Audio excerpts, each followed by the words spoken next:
Okay, Erev Tov. So we've been discussing this for a while, which makes me think we have to be thinking of our next topic. We can't go on with this it's not a good idea to continue on the same topic too long. We've discussed the question of equality of, equal opportunity, not necessarily meaning people all have to be treated as if they're all the same. And we spoke about the Kohanim and the Mikdash and whether or not there's a possibility of any kind of evolution of halakha in that sense, and relating to the role of the Kohanim in Beit HaMikdash. But in the last 2 or 3 shiurim, we've been discussing not Beit HaMikdash, but where it applies to our halakha today, such as to the Shaliach Tzibur. And we saw different opinions about whether or not we should learn from what the Torah says about Kohanim. Should we learn from that about Shaliach Tzibur or not? And we said that we can be stringent in the sense of being inclusive. And since there is a machloket, then we try to be inclusive. And a Shaliach Tzibur a person can be a Shaliach Tzibur, even if he has any kind of, physical defect or whatever we want to call it.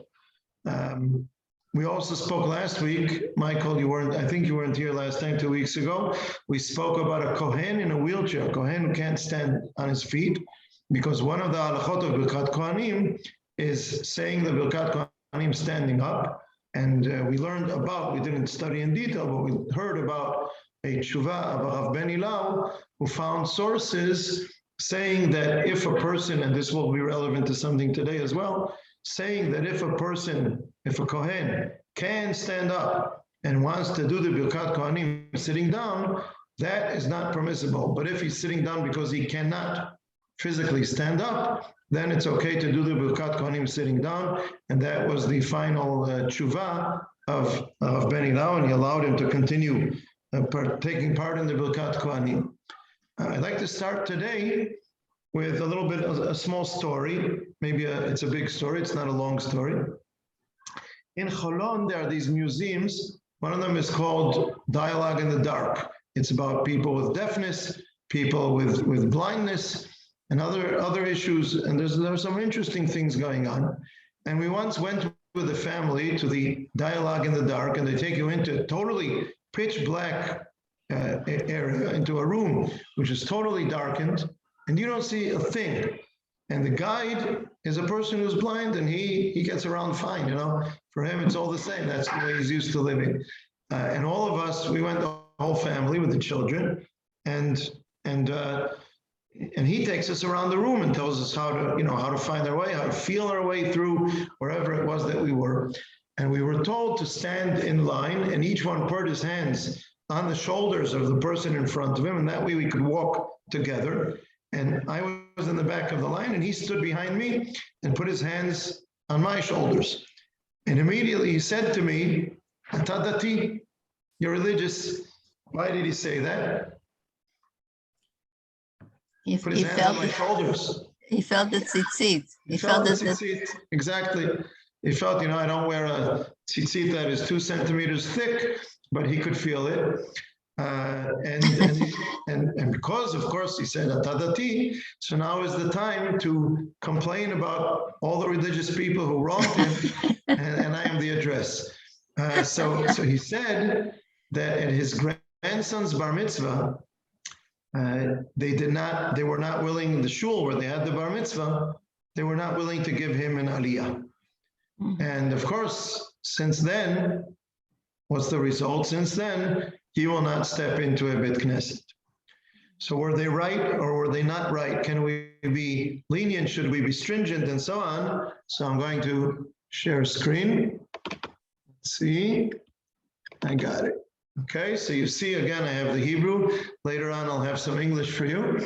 But here you see in what I have numbered here as source number 15 from the Shulchan Aruch. And I'm going to give 2 examples and then something different that is a different kind of example. So here in the Shulchan Aruch, you see it says, Mi she'eino yodea likrot, a person who can't read, meaning he can't read Hebrew. Maybe he can read English, but he can't read Hebrew. Can you enlarge the text? Can I enlarge the in text? Your share screen, Can you enlarge it so that we can see it more clearly? Is it enlarged now? A little bit, yeah. It's a little bit. If you can do it more, great. But that's a good start. Yeah. Okay. Thank you. Okay. So a person who doesn't know how to read, meaning he can't read from the Sefer Torah, צריך למחות בידו שלא יעלה לספר תורה, that he should not have an aliyah. So if given this, well, let's go back to the original halacha. The original halacha is that a person who goes up to the Torah reads the aliyah that he's getting. You don't have someone reading for him. The person who gets the aliyah reads the part that he goes up to the Torah for. And people had to know how to read Torah, A to Z. You had to have it all at your fingertips so you can have an aliyah. If you're a Yemenite, I don't see any Yemenites here. If you grow up as a young Yemenite kid, you go to Amori and you get used to reading the whole Torah. And if you're even more learned than that, meaning not only you have memorized and you know how to read, if you understand the rules of what ta'amim go in what place, you look at a pasuk in the Torah and you know how to read it based on the rules. There are very few people who can do that. One of them passed away this last Friday. We have a member in the Keilah who's joined us during Corona, who is a judge in the, what's the middle court called? There's the Beit Mishpat Mechozi in Tel Aviv. His name is Tzvi Dotan. And his father passed away. I went to the Shiva on Sunday, and I learned that his father won the Pras Israel for Balshanut, Israel Prize for, what would you say, Balshanut? Linguistics. Professor Aharon Dotan. Thank you. Professor Aharon Dotan. And he knew everything, about what needs to be done in the Torah reading and so on. So if you understand the rules, of course, you can just go up and read because you know exactly the way you're supposed to read it. But there are very few such people in the world today. And so if you study your aliyah before, then you can read your aliyah. But the basic halacha is that you have to be able to read your aliyah. And therefore, the Shulchan Aruch says a person who doesn't know how to read can't go up and have an aliyah to the Sefer Torah because you have to read from the Torah. Therefore, says the Shulchan Aruch in the next line, Suma. Suma is a blind person in Aramaic. Suma eino koreh. A person who's blind cannot read. Lefi she'asur likrot, because you can't read afilu ot achat shelo min haktav. Let's say this blind person has studied, he knows the Torah by heart. And you tell him, okay, you read now these psukim, and he spits it out like nothing. He knows it by heart. So the Shulchan Aruch says, no, he cannot read because you're not allowed to read by heart. You have to read from the text, from the Sefer Torah. So basically what the shul, that this person, the guide in the dialogue in the dark was telling us about, what the shul was doing was according to Shulchan Aruch. But it doesn't end here because, as we know, we have, and this is because we have lowered the bar, because not so many people, not very few individuals understand what the rules are. I don't understand. I understand a tiny little bit. I certainly don't understand the breadth of the rules of what are the right ta'amim and the reasoning and the logic of the relationship between the different ta'amim. But some parts I can read, I've read a few times, but not because I understand it. Most people, I can't read everything. Most people can't read everything or even a little bit without preparing. So what we have is, and this is the Jewish world for many generations already. So because of this, we have a Baal Koreh. And we have a Baal Koreh. So each one of us who goes up to have an aliyah, what you're really supposed to do is to read with the Baal Koreh. You're not just supposed to stand there and listen. You're supposed to read with the Baal Koreh. Read from the Sefer Torah with the Baal Koreh. Don't do it loudly because you're going to bother him and confuse him with the stereo of him reading and you're reading. But read, don't just look at it with your eyes. You're supposed to speak it out, but whisper it to yourself. And therefore comes the next comment, Umaharin. Now this is, I think, 14th century, meaning we're talking more than 600, 700 years. Umaharil katav dachshav. Now a suma, a blind person can read, just like we read to an amahar. It's a person who doesn't know to read the Torah by himself. So he gets an aliyah. He goes up to the Torah, and the Baal Koreh reads for him, and he repeats after the Baal Koreh, but he reads it from the Sefer Torah. So if he can have an aliyah, so can a blind person. But it's not exactly the same, because a person who gets an aliyah doesn't know how to read the ta'amim by himself. He can read from the Sefer Torah, following the lead of the Baal Koreh. But the suma is not going, the blind person is not going to be able to do that. He's only listening. What if he doesn't know how to read Hebrew? And you give him an aliyah? And we have people like that today. We have bar mitzvahs with, relatives from other countries, a grandfather from abroad who doesn't know how to read Hebrew, didn't have a very extensive Jewish education, they can't read Hebrew. You give him phonetics to say the brachas, and he listens to the Baal Koreh, but he doesn't follow and doesn't read with him. So this is quite a chidush, that this person can have an aliyah and get an aliyah in this way. And the Mishnah Berurah explains the following. V'ta'amo, the reason is, because the way we do it today is that the Baal Koreh, the Shaliach Tzibur, reads, V'hu koreh mitoch haktav, and the person who's reading the Torah, he's reading from the ktav, from the Sefer Torah. Shuv, then we don't have a problem with someone else listening. Then we don't, the person who's having the aliyah, we don't count on him reading because of the last two words, de shomea ke'oneh.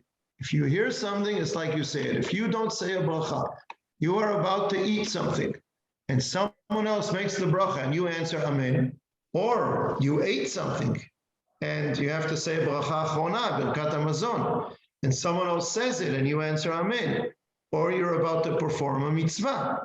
Let's say Sfirat HaOmer, okay? I davened Marav already. Hayom Shisha ve'arba'im yom, Shem Shisha Shavot ve'arba'a yamim ba'Omer, in case anyone forgot. But if you heard the bracha from someone else and you said amen, you can be yotzei, as we say with his bracha, the shomea ke'oneh, because if you listen, it's the same as if you said it.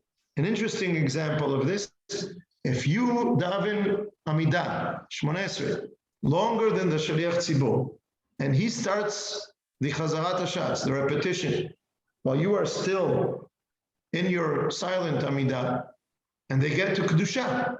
So you're supposed to stop and listen, and when they say Kadosh, Kadosh, Kadosh, or Baruch Kvod Hashem Yimkomo, you listen, you're supposed to answer, but you can't answer, you're in the middle of Shmoneh Esrei. So you listen, and your listening is as if you said it, Shomea ke'oneh. But wait a minute, if I'm listening, I'm not supposed to, if listening is the same as saying it, maybe I'm not supposed to do that in the middle of Shmoneh Esrei. So it's Shomea ke'oneh. It's not exactly like you spoke up in the middle of your silent tefillah, but you're yotzei, because by listening to it, it also counts as if you said it.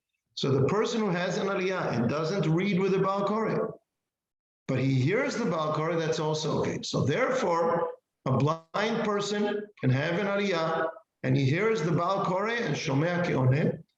Therefore, if a blind person can, which is first? A blind person can, a person who can't read Hebrew can. The next halakha says the Mishnah Berurah, but there are special parshiyot like Parashat Zachor, where we don't do this, where the right thing to do is to let a person read it himself. But in any case, so now a blind person can have an aliyah. And I have witnessed times in my life that blind people have had an aliyah, including my Rebbe, Rav Aaron Lichtenstein's father, who everyone who learned at Gush knew. His father, when he was old, by the way, his father was my mother's Tanakh teacher, way back, some 7 years back or so. I remember in high school or elementary school, but he was my mother's teacher. And as an old man, as an elderly man, he was hard of sight and hard of hearing. And he became totally blind. And Rav Lichtenstein would walk with him. And they, the Hasidic stories about the Rebbe, the Talmidim of Rav Lichtenstein, he would take him up the steps from the entrance to the Beit Midrash, and he would yell to him how many steps there are. he would say 1, 2, 3, and he would take him up the steps. And for tefillat, for the daily Amidah, he could say it by heart. What do you do for tefillat Yamim Noraim? Maybe all of us know the daily tefillah by heart. I don't know if we know Shabbat by heart. Certainly don't know Yamim Noraim by heart. Lichtenstein would leave the Beit Midrash, go with his father to his office, 1 story below the Beit Midrash, and yell to him the tefillat Amidah of Yamim Noraim in his ear, because he couldn't read and he was hard of hearing. But I remember at their youngest son Shayes, their youngest son's bar mitzvah, Rav Lichtenstein's father had an aliyah. Okay, so if you tell me that I don't know, should we be lenient? We shouldn't. Rav Lichtenstein gave his father, who was blind, an aliyah at his son's bar mitzvah. I remember once eating in the Chadar Ocher at Gush, and someone I didn't know sat down next to me, and he said to me, "Is it kosher here?" I held back, and I didn't say to him, "Chutzpanik, what are you asking?" But I did say to him, "Look over there. You see, there's Rav Lichtenstein and Rav Amital. They're eating. I think you can eat." In any case, and so Rav Lichtenstein gave his father, who was blind, an aliyah, and I certainly would today. The interesting point here is, on the one hand, we're being inclusive, but the reason we can be inclusive is because we've lowered the bar. Okay? Because the way it should really work is every person who has an aliyah reads by himself, because we've lowered the bar and we have someone reading for everyone anyhow, so he can read for a blind person just as well. And I would say if we complete the circle, we should grow back to a situation where everyone can read on their own independently, but yet, and we will no longer be familiar with having a Baal Koreh. But if a blind person comes into shul, or a person who can't read Hebrew, then we can be stringent or lenient. We can be lenient on the Torah reading and stringent on the inclusiveness, and allow him to have an aliyah. So it's an interesting way that halakha can evolve by lowering the bar, enabling something to be more inclusive, and yet at the same time we can strive to raise the bar once again, but at the same time, where it's necessary, to use the evolution that we have gained by the fact that the bar was lowered at one point. I will connect this to a different story. Some decades ago, I think Kino David is about 23 years old. So this is before Kino David. This is some 26, 27, 28 years ago. In our first years in Ra'anana, I was a Rebbe in the Yeshiva High School, Yeshivat Bnei Akiva here in town. And in Beit Levinstein, there are always people who are how do you say meushpazim? What's the word? Hospitalized. Hospitalized, right? Hospitalized. No, thank you. Hospitalized at Beit Levinstein, and they're there on Shabbat. Sometimes, a lot of people get to go. They go home for Shabbat and come back, but they have to be healthy enough to be able to do that, and sometimes they're not. So they're there for Shabbat, and if they're there for Shabbat and they didn't go home, that means that their physical condition is not so good. And my talmidim, some of my talmidim, real tzaddikim, kids in 9th, 10th, 11th grade, would go to Beit Levinstein and would go to the different wards and see who wants to come to the minyan and bring them with the Shabbat elevator to where the Beit Knesset was. And then we had a question: could we give them aliyot? Usually these are people in a wheelchair, they couldn't stand up, and other issues. And I put together what I thought was the right halakha about it. But then we remained with a question. So I thought that a person who can't stand, you stand up for having an aliyah. But I thought if a person like the Cohen that we spoke about, that if a person cannot stand up, he can have an aliyah without standing up. And on the other hand, there were people who couldn't speak. And they couldn't even say the brachot. Not only like the blind person, they couldn't read it from the Torah. They couldn't physically say the brachot. So I wrote a question to a rabbi. His name was Harav Chaim David HaLevi. If any one of you has heard of him, he was the Sephardi chief rabbi of Tel Aviv. He was at one point a candidate to be the chief Sephardi chief rabbi, the Rishon LeZion. I remember once I was in a taxi and it was before the, call it, before the vote for choosing who would be the next chief rabbis, and his name was mentioned, and I was in a taxi, and the taxi driver asked me, who is he? I never heard his name. And I told him that's why he's not going to be voted, because he's a guy who doesn't have strong elbows. He's a Talmid Chacham, and he's worthy of the role, but he doesn't have the right elbows to get there. And he wasn't voted. He was a very interesting rabbi, Rav Chaim David Halevi, and I wrote him a question. And the question is actually printed in one of his Sfarim with his Tshuvot. And I asked him to write to my Talmidim praise of how beautiful it is that you're going to Beit Levinstein, you're helping these people. And he backed what I was saying, and meaning the person who cannot stand can have an aliyah. You can even hold the Sefer Torah up so that he can read it, he can see it, and give him an aliyah. But a person who can't say the brachot, you can't give him an aliyah because he can't make the brachot. What I figured is we could call his name for an aliyah la Torah, and someone else would say the brachot, meaning it doesn't matter whose name you called up to the Sefer Torah. Like you call up the name of one person, and then the Baal Kori will read and he'll say the brachot, and we gave him the respect, we gave him the honor. We called him up to the Sefer Torah, although halachically it wouldn't be counted. Honestly, it's not really his aliyah. So these are questions, and what I'm showing you with this story about Beit Levinstein is that there are also limitations. Not everything is possible. So there are people who can't physically stand up to the demands, not because they don't want to. They physically cannot stand up to certain demands of halakha for a certain mitzvah, for a certain role, and they are restricted. You can't, in the world at large, there are situations where a person cannot take upon himself, or cannot be the person who will be placed in a certain role because physically he cannot carry out that role. So that's not being discriminative. There are physical things that we have to take into account, and there are limitations in halakha. But on the other hand, sometimes we can broaden the abilities and be, as I said before, lenient about who has an aliyah, for instance, and at the same time be strict on being inclusive. So as I do sometimes, anyone who wants to make it. Okay, anyone want to make any comments, please do. Go ahead, Eliezer.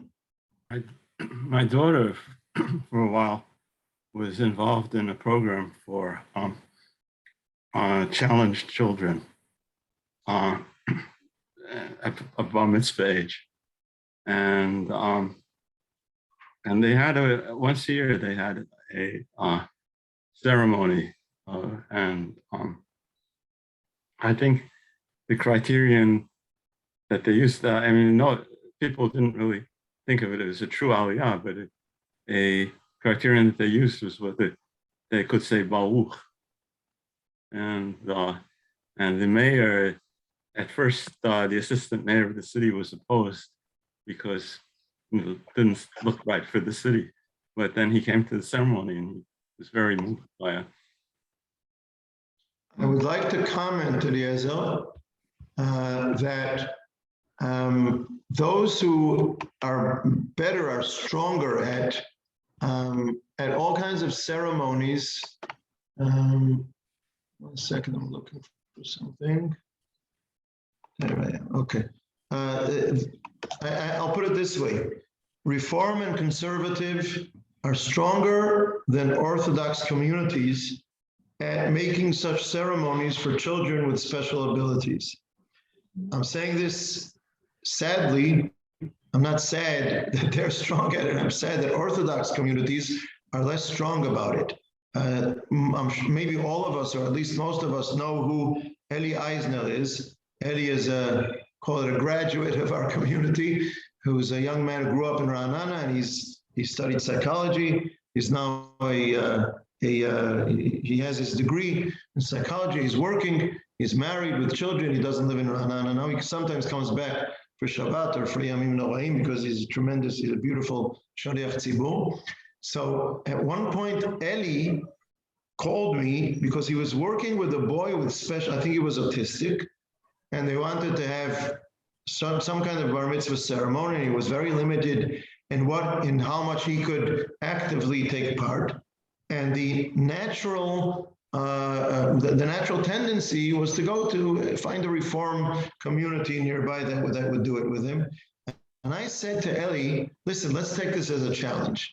Let's try and create something that the kid can come to us. And we'll create something. And Eli did, but it ended up, I don't remember why they didn't come to us. I think maybe because the non-Orthodox communities had more experience, whatever it was. But I agree, Eliezer, that's what should be done. Sometimes we have to look at the halachic criteria. Can he have an aliyah? Maybe he can't have an aliyah, but we can come to the shul anytime during the week on Shabbat or on a weekday.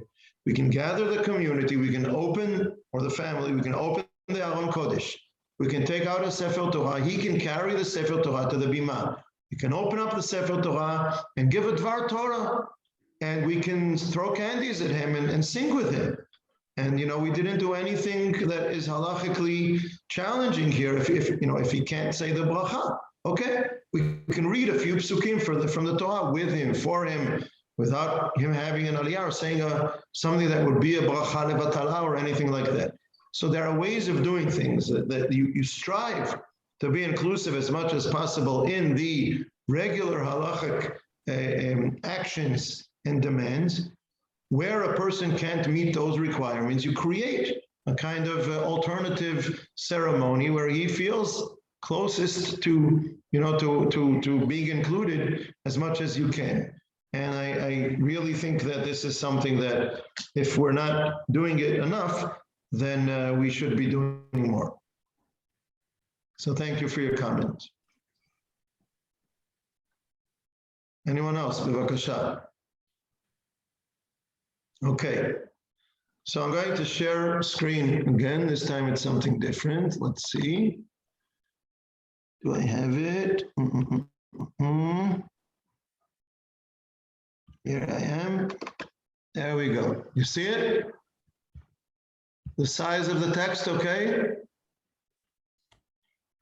I can try to make it a little bigger, but what happens is it kind of gets too, the part of it that we can see becomes very small. That might be a little better. So these are Mishnayot in Masechet Bikurim. I have it in Hebrew and I have it in English. These will be interesting. They also deal with our issue. And I just remember this today because it's Masechet Bikurim and we are Erev Chag HaShavuot. And Shavuot is Chag HaBikurim. So this is a learning in honor of the upcoming Chag HaShavuot and also about our topic. So the Mishnah in Masechet Bikurim, the first fruit, right, that the person brings from his fruits, and he brings it to Beit HaMikdash and he brings it to the Cohen. And where are we? Oh, you see, one second. I'm trying to, there we go. Okay. So the Mishnah says the following. Here we have the Hebrew. He comes with the basket on his shoulder and he reads the psukim in Parashat Ki Tavo. Here we have it in English. While the basket was still on his shoulder, he recites from, I acknowledge this day before the Lord your God that I have entered the land that the Lord swore to our fathers to assign us. These are the psukim in Parashat Ki Tavo, in Sefer Dvarim. These are the psukim that we say in Leil HaSeder, in the Haggadah, Deuteronomy 26:3, until he completes the passage. Rabbi Yehuda said, until he reaches, my father was a fugitive Aramean, Rabbi Oved Avi, and he takes the basket off his shoulder and he holds it by its edges, and the priest places his hand beneath it and waves it, and then recites from my father was a fugitive Aramean, and until he completes the entire passage, he then deposits the basket by the side of the altar, bow, and depart. So the person brings his first fruits, his bikurim, he brings it in a basket, but he also has to quote some psukim from Sefer Dvarim. He doesn't have to know them by heart. He can read it from a written text, but he has to say them. So you already can guess how this is going to connect to what we were talking about, a blind person, but we're not talking about a blind person this time. And says the Mishnah, again, here we have it in Hebrew. Barishona kol mi sheyoda likrot Torah. Let's go to the English. Originally, all who knew how to recite would recite, while those who did not know how to recite, others would read it for them and they would repeat the words. Meaning, there were people who could read Hebrew, and they brought their first fruits, the Bikurim in Beit HaMikdash, and they read the Psukim. Then there were others who didn't know how to read or didn't speak Hebrew, and they couldn't say it and they couldn't read it. So a Cohen would read the Psukim for them, and they would read it following, repeating what the Cohen said. Then what happened was they refrained from bringing. People were embarrassed because you stood in line bringing your Bikurim to Beit HaMikdash. And you see what's happening, and you're number 10 in the line, and the first guy goes and he reads it, the second guy goes and he reads it, and the third and the fourth and the fifth, and then the sixth guy, you see that he's embarrassed, he doesn't know how to say it, and the Cohen reads and repeats it after. 7, 8, and 9 say it themselves, and you're number 10 and you don't know how to say it. So you go up, you're there already, and you read it and you're embarrassed. The next year you don't come back. The next time you have Bikurim, you don't come back because you were embarrassed that you couldn't read it on your own. So they refrained from bringing. So the Chachamim decreed that they should read the words to both those who could and those who could not recite so that they could repeat after them. They made a ruling that everyone will have the same treatment. Those who can read on their own, nonetheless, will not read on their own. Everyone who brings their Bikurim, the Cohen is going to read it for them, and they are going to repeat it after the Cohen. This is also interesting. Like the blind person, but not like the blind person, but here because of the person who can't read, there, what happened with Torah reading is because most people are not prepared to read. They don't have the know-how, or they're not ready for it at any given aliyah. So we designated a Bar Koreh who's going to read from the Torah. Therefore, also a blind person can have an aliyah, or a person who can't read Hebrew. Here what they did is, because of the people who couldn't read it on their own, they lowered the bar for everyone, and they said from now on, everyone is not going to read on their own, but have the Kohen read, and they will repeat after him. And that way, everybody will be equal. So that everybody will be equal, we lowered the bar. I find this fascinating.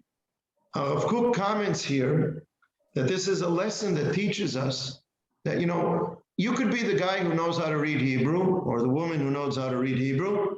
Ilana, I'm sensitive to that all the time, yes. But here we are. Of course. What? Of course you're sensitive. Yes, but sometimes I don't have solutions. But here, a woman can bring Bikurim, no restrictions, and she can read the Psukim. But a man or a woman who can read the Psukim are told, you are on it's a higher spiritual level to perform a mitzvah on your own than to have someone doing it for you or repeating it after someone. So the halakha here, the rabbis are saying to us here that, it's worth it for you to lower your spiritual level so that Am Yisrael can participate in this mitzvah together. So that other people who are on a lower spiritual level than you can read the Hebrew, they can't. And at the same time, I'm going to lower the bar for you so that they can do this and be inclusive of them so they can do it with you. Sometimes we have in Am Yisrael people who are, they want the religious and spiritual bar to be as high as possible. That's commendable. I understand that. But at the same time, what they're doing is they're creating a situation where it's going to be a closed clique.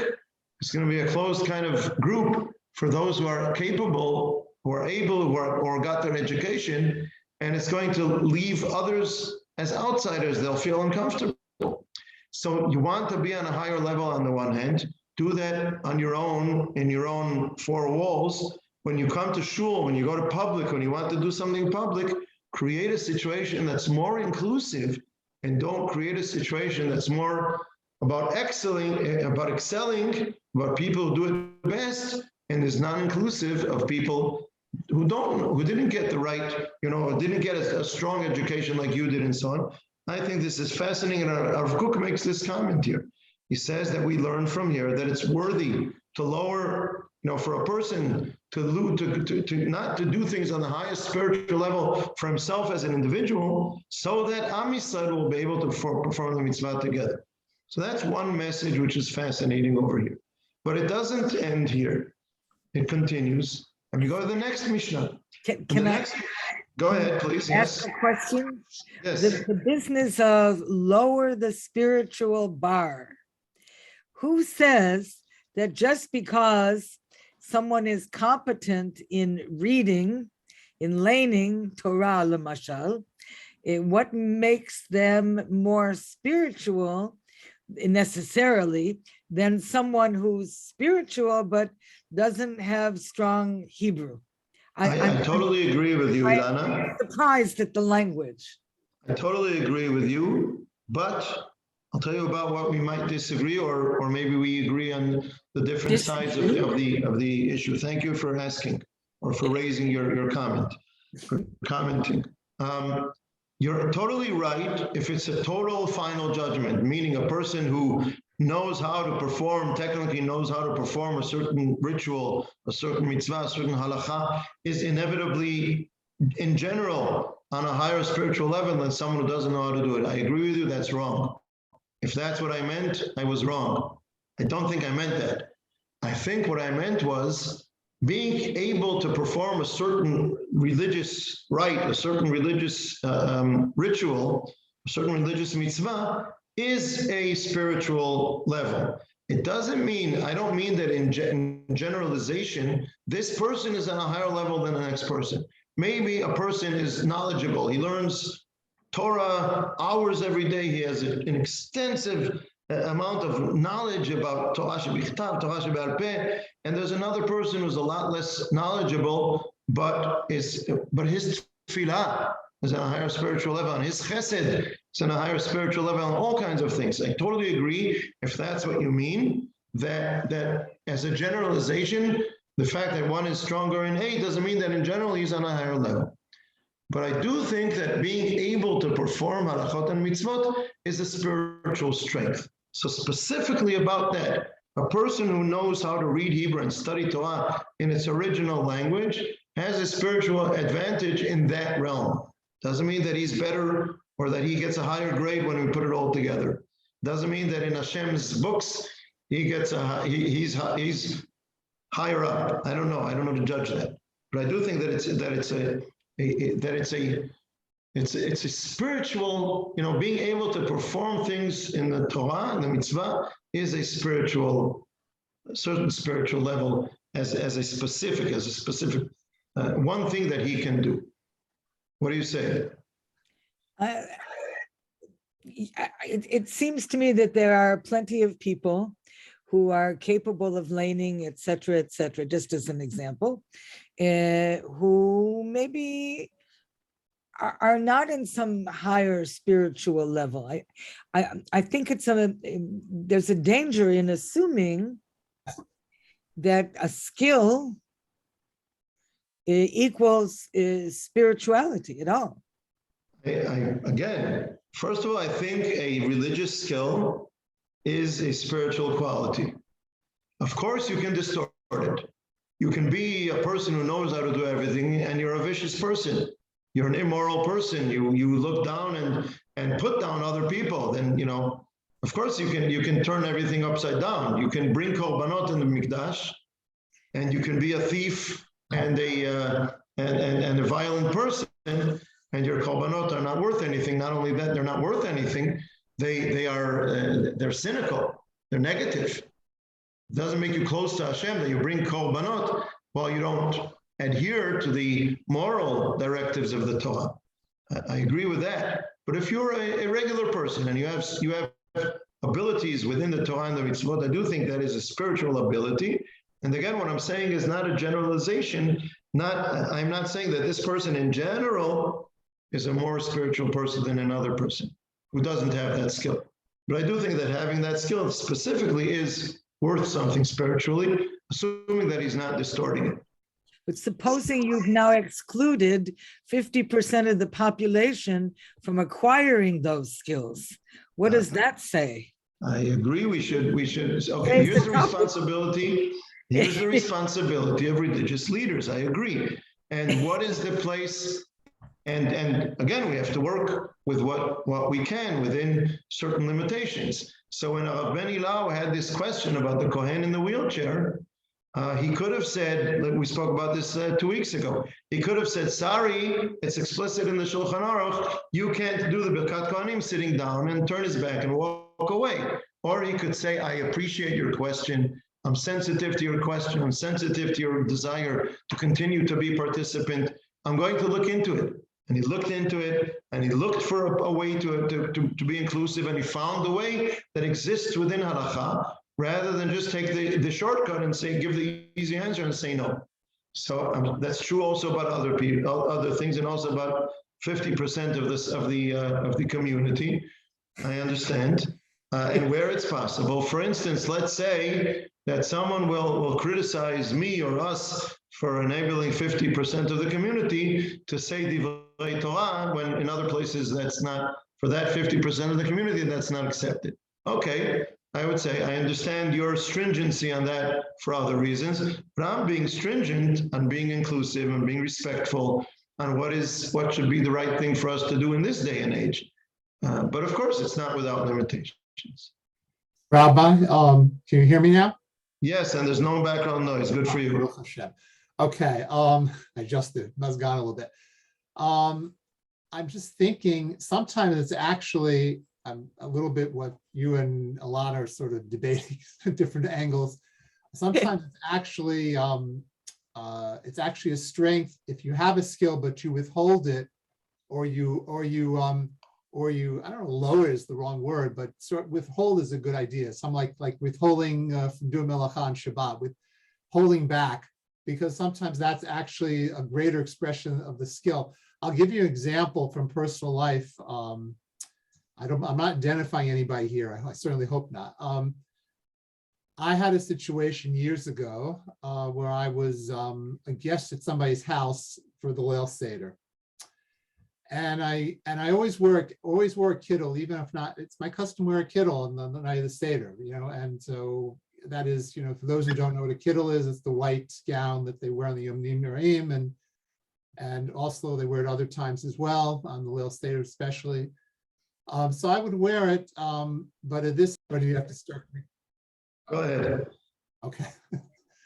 Yes. So I was a guest at somebody's house, and they also had a guest of Gerim. This was years ago, and the balabas, the balabait said, well, he talked to me privately, said, if you wear the kittel here, this person doesn't have a kittel, they might feel a little awkward, like you're showing off, even though that was not my intention at all. It was just, I'm very, shall I say, stark, very makpid on my own minhagim. But if sometimes it's somebody else's expense, you have to think about that. I'm not saying this to put myself on a pedestal. I was a little resentful at the time anyway. I didn't tell anybody about it, but it's not important. But the point is, I didn't, without making a fuss, I just took it off, and that's fine. But sometimes you have to compromise a little bit on your own personal minhagim, or even if they're, for the sake of the kihila, or even a small, even a chabura in this case, a small group, whatever. There are various. First of all, yes, I agree. I'm not sure in that situation. Did this person assume that the other person was going to be? It was a perception. It was probably a perception thing. I don't know. We don't know for sure. So I'm not going to judge this specific incident, but in general, yes.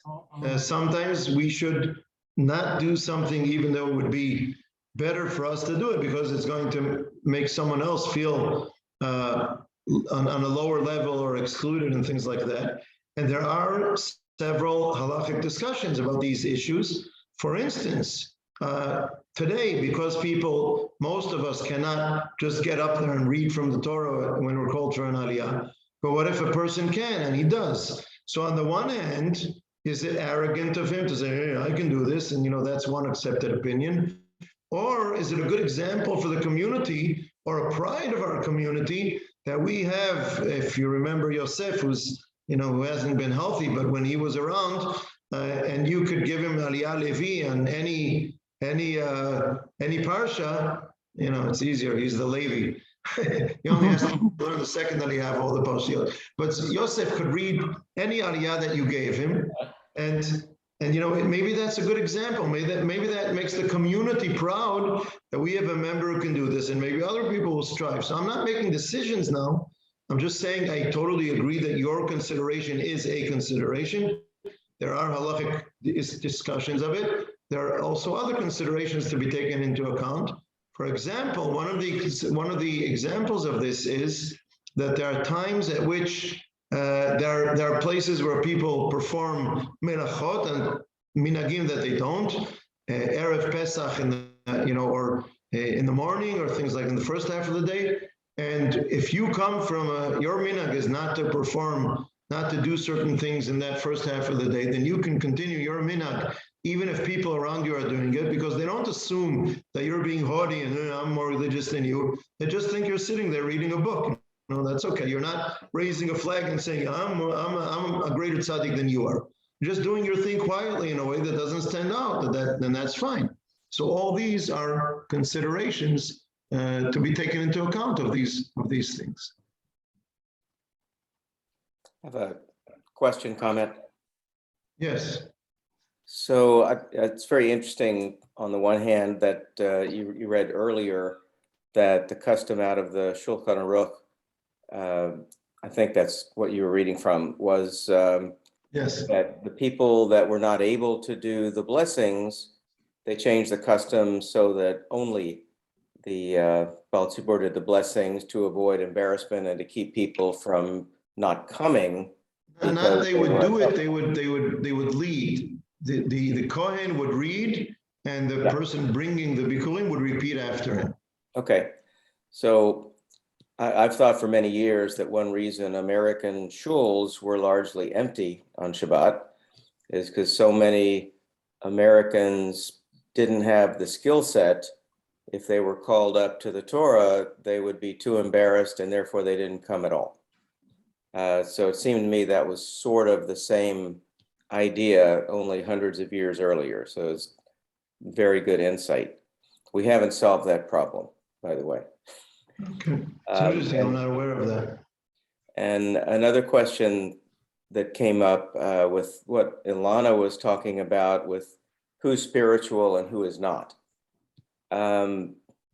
Yes, I think there are people, I know somebody quite personally who is very proud of his technical ability that's better than anybody else in the community, and he has no interpersonal skills whatsoever and no empathy for people.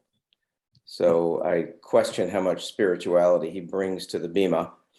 But then I was also thinking, don't we talk about the spiritual framework outside of just how somebody feels about something, where you do a mitzvah and you create a connection? Isn't that part of Kabbalah, part of that kind of micro framework of spirituality woven through Judaism, where there are consequences for what we do? And if you don't do it, you miss out on the consequence or the result. How does that fit in? That's what I'm saying. I think like I said about korbanot, if you bring the korbanot properly, then the korban can come from the word karov. Then you are coming closer to Hashem. If you distort it, like you say about this person who can, he's capable of bringing korbanot or doing some other role in shul, but he has, no sensitivity to other human beings, then you're turning the korbanot into something that it doesn't have its quality. And not only that, it might even have a negative weight to it rather than a positive weight. But if we're talking about a person who's just a good, honest person, he's not the leading tzaddik of the generation or anything like that, but he has an ability to perform some kind of religious action, some kind of halakha or mitzvah, and he does it with good intention. I'm not saying he does it with the greatest depth in Jewish history or with the understanding or the deepest understanding in all kinds of ways, but he does it. I think that is a spiritual action, spiritual act that he's doing, and it creates something spiritual within him, or like you say, it connects him. Like we say about the word mitzvah, So there are sources that talk about mitzvah from the word tzevet, that it connects you to HaKadosh Baruch Hu, not from the word commandment. Of course, it's also from the word commandment, but it's also, it connects you to HaKadosh Baruch Hu. But if you do it with ill intention or with distorted ideas and distorted notions, then it might not make you closer, it might make you further away. So a lot of it depends on how you do it. Thank you. I'd like to end. Okay, Tova, go ahead and. I want to get permission to make a correction for Michael Cohen. I think you said chabura. You studied it in the chabura. Is that what you said? You mentioned the word chabura. I just want to say that it is chabura because chabura is a wound. You don't study. I've heard it in the States so many times from rabbis that are studying chaburot. And I said, how many makot do you guys get? How many chaburot do you get? It's a yeshivish term. It's a yeshivish term. I know, but it is incorrect. But it is incorrect. So when we're in Eretz Israel, so please, the Torah has to come from here. So let's say chavura. Okay. Okay, thank you. Sorry. Edva.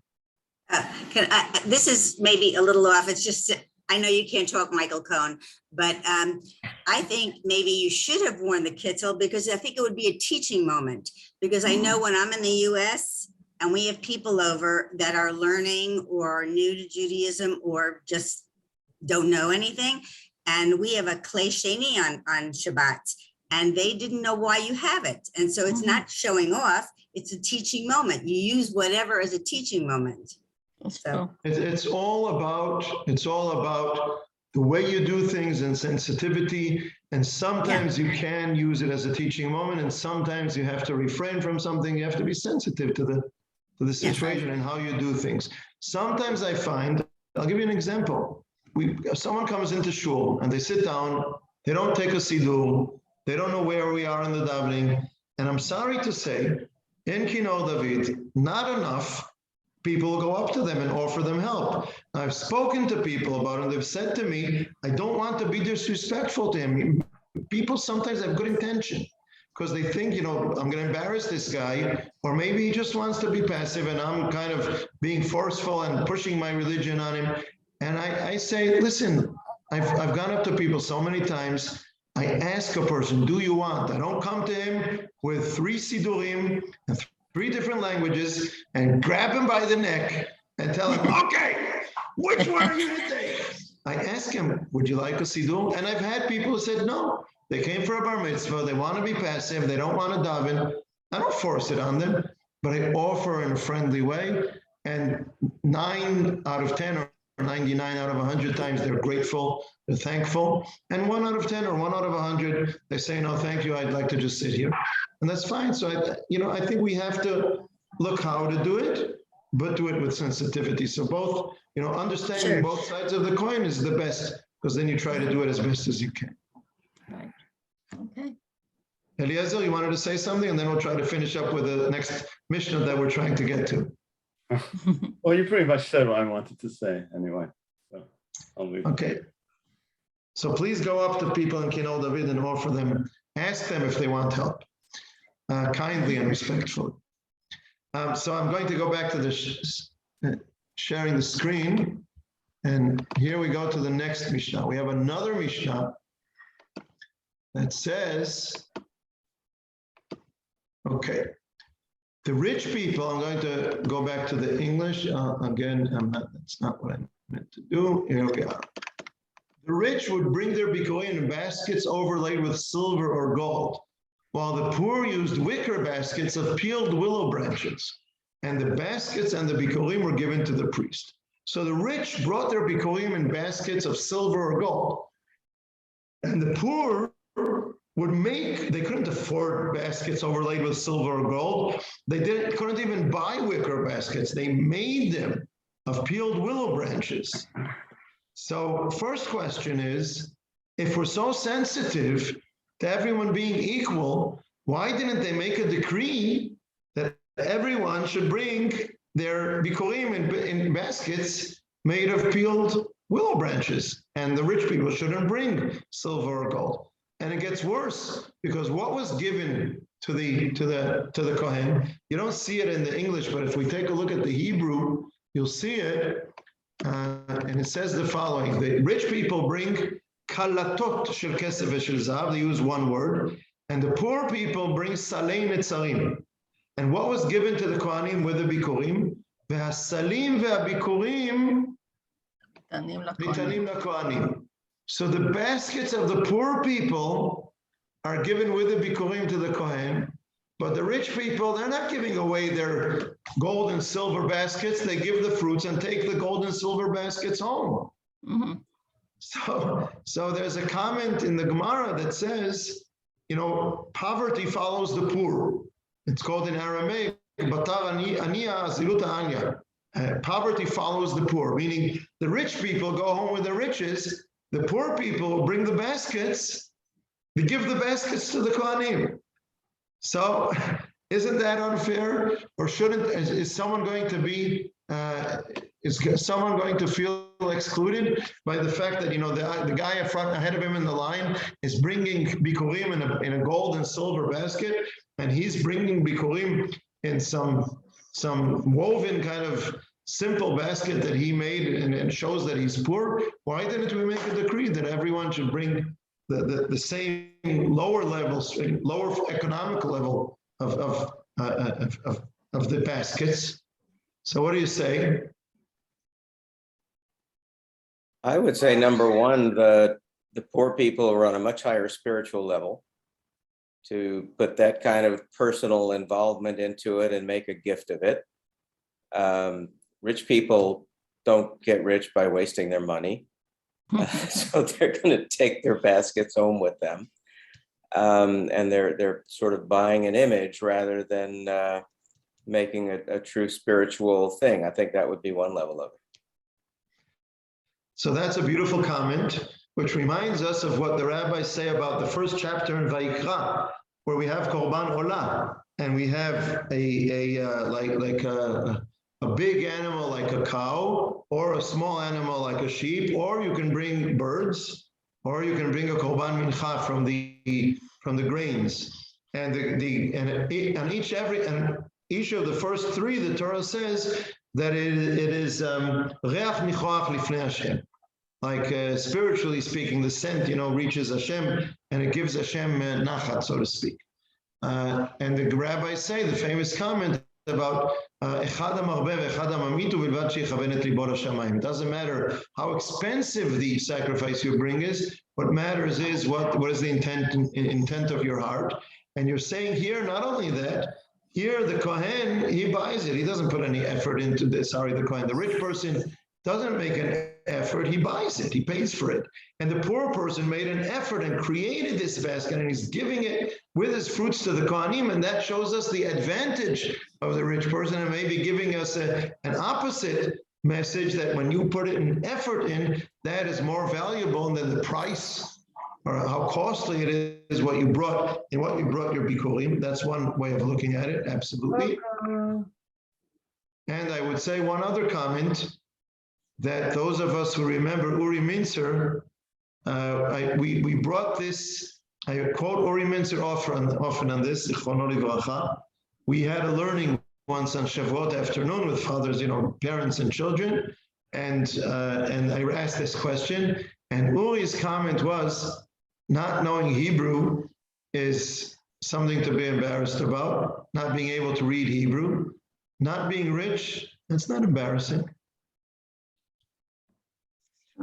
One is an ability to perform mitzvot, to read, to learn Torah, to express your Judaism, to carry out your Judaism. And one is you're rich, you're poor. There's nothing to be embarrassed about. That was an interesting comment also, food for thought on what is equality and what is not equality, and where, you know, sometimes it's not right to look to make things all equal. Give everyone an opportunity not to do the same as the other person externally, to do better for himself on a more internal level, rather than look at how things look externally.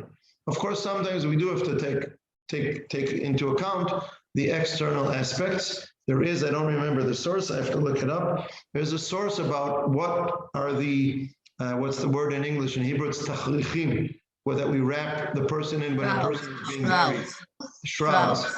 That the rich people would make very rich, prepare for themselves very rich shrouds.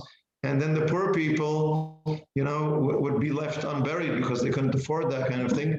And one of the rabbis made a decree that everyone is going to be buried in the simple shrouds, which is the Jewish way to this day, so that there won't be any kind of issue about that, and no one will be left unburied because of that kind of an issue. So sometimes we do have to take into account that it's external, but we have to create equality and make sure that no one is hurt. But sometimes we can leave room for a person to excel in his own way, in ways that are, maybe they're not the most impressive on an external level, but that's not what counts. What counts is the effort that a person put into it, and maybe that's more valuable. So all these are lessons that we can learn about these issues. Okay. Eliezer, bevakasha. The important thing here might be how things are received, not how they're given. In other words, I don't see anything wrong as long as, within limits of a person bringing some fancy offering. And if that's the way he feels that he can express himself, and he might, in fact, be weak in creativity, and so he can't create something as beautiful as the proofreading or something like that. I mean, when you see school parties, sometimes the kids have a big effort to just do everything themselves and do something really beautiful, and sometimes the kids aren't so capable of doing it, so they hire somebody to help out. And I think if these different things are received in the spirit in which, in the desired spirit, so that people won't feel bad about it, then there's room for both. Okay. By the way, when I say that quote, I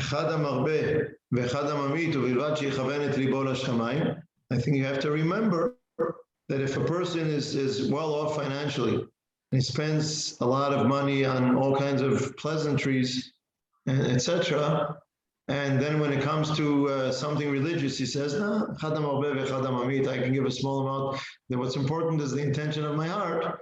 I think that's a cop-out. Sometimes, you spend money on other things, but when it's religious, then you don't spend the money. So I agree. So there's also an aspect like that. And if a rich person gives a lot of tzedakah and supports a lot of valuable projects, that's also important. So all aspects have to be taken into consideration. So thank you for that as well. Okay. Okay. Laila Tov. Thank you, everyone. Thank you. Thank you, Laila Tov. Thank you for this evening.